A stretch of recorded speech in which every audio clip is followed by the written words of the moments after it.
মমতা ব্যানার্জি চাকরি দিতে পেরেছে, শিল্প করতে পেরেছে। উত্তরবঙ্গে হসপিটালগুলোতে নিউরোলজিস্ট নেই। মোদিজি এইমস করতে চান, উত্তরবঙ্গে জায়গা দেয় না। এদের তাড়াবেন না।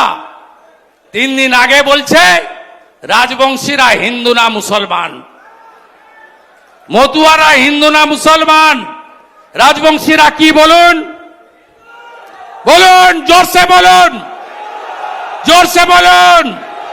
হিন্দু যদি বাঁচতে চাও, হিন্দু যদি বাঁচতে চাও, এই মহিলাকে, তার বর্বর দলকে উপড়ে ফেলতে হবে। ছাড়ার কোনো সিন নেই। বীর দর্পে হাজার হাজার যুবকর্মী উত্তরকন্যার সামনে দিয়ে মিছিল করে এসেছে। বেড়া, জলকামান ভেবেছিল আর একটা উলেন বর্মন করবে, সে সুযোগ আপনারা দেননি। আপনারা দেননি। এ লড়াই থামার লড়াই নয়।